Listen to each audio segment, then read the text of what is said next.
in honor of it being October, the spookiest of months, I'm about to do an adventure lab that is a bit macabre. Macabre? Macabre? Anyway, this one's taking me to some horrible Chicago disaster sites. This is the site of the 1903 Iroquois Theater fire disaster. Completion of the theater had been rushed, so there weren't a lot of safety features, kind of like the Titanic. So when the curtain caught fire during a production of Mr. Bluebeard, a lot of people weren't able to escape. There were no fire extinguishers or things like fire escapes. Luckily, there are a lot of these here today. But the story goes that a lot of people ended up jumping and the bodies piled 6 deep. These are the elevated train or L tracks. See how it curves right there?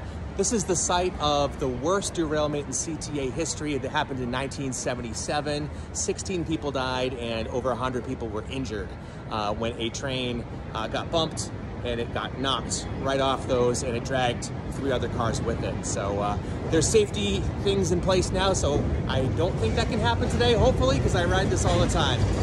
This is the site of the Eastland disaster. Believe it or not, the deadliest shipwreck in the Great Lakes history, and it happened right here on the Chicago River.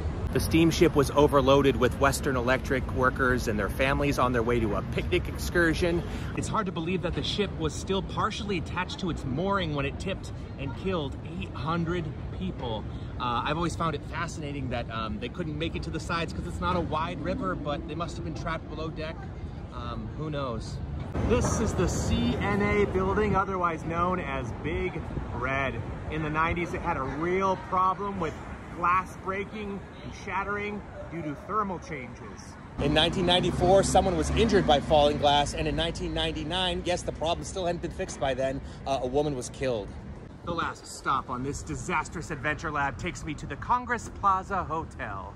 So the final part of this adventure lab, it doesn't actually have to do with this particular hotel, but it references H.H. Holmes's self-made hotel. H.H. Holmes is considered by many to be America's first serial killer, and he preyed on guests visiting Chicago for the 1893 Columbian Exposition. He'd offer them lodging in this building that was really creepily constructed to trap people in it, and he would gradually murder them. Pretty darn scary. As a bonus, I will say that the Congress Plaza Hotel is supposed to be haunted.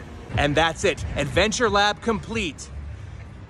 Fears.